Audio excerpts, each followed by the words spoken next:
Hey guys, welcome back to Dee's Bees. I'm Andy, and thank you for joining us again on another exciting adventure into our backyard beekeeping.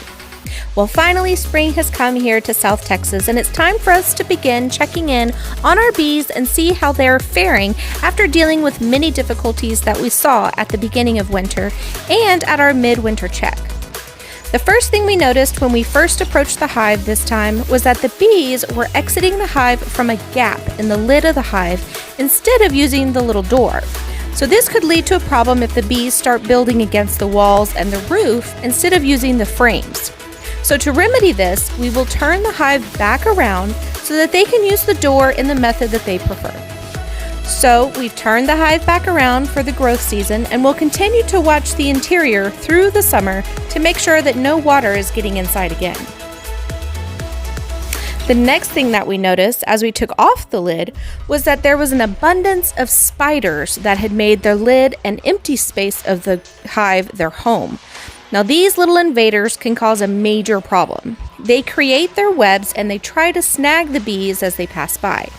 Well, this is a major threat to the bees, especially if the number of spiders increases, and the threat to our precious little bees will increase as well. So we need to eliminate them to reduce the stress of the hive as soon as possible. One really exciting thing that we saw when we started removing the dividing board was a huge population of bees covering every frame that we inspected. This is a great sign that they will have a strong year and that the hive will grow to full potential. If the population continues to grow like this, we may even split this hive and create a whole new colony. But it's still a bit early, and we'll just have to be patient and wait and see what happens.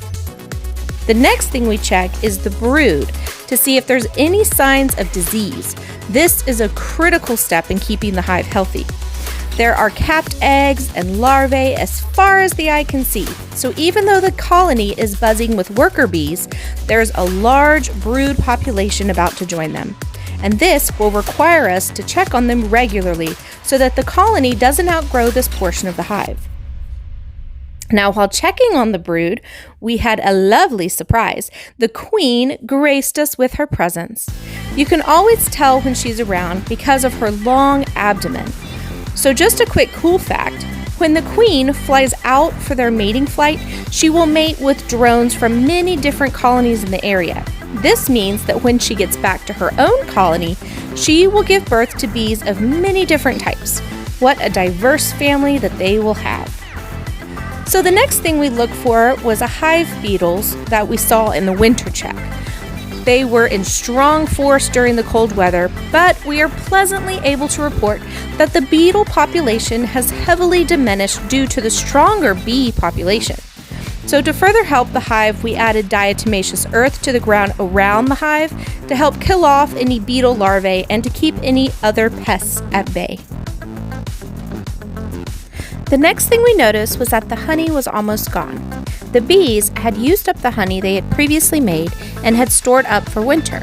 But the good news is that the comb has been refilled with pollen. They have been filling the comb with pollen for a food supply source since pollen is plentiful right now and nectar is not. But as it gets later into spring, nectar becomes more available and the bees will begin filling the comb back up with it and begin stocking up for the next winter. Then, as we closed the hive back up with tender loving care, we added 5 new frames to give the colony plenty of room to grow.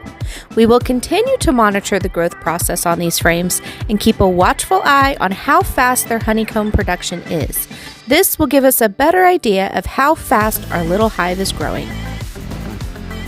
So until the next episode, be kind, be happy, and be healthy, and remember to subscribe for more beekeeping adventures.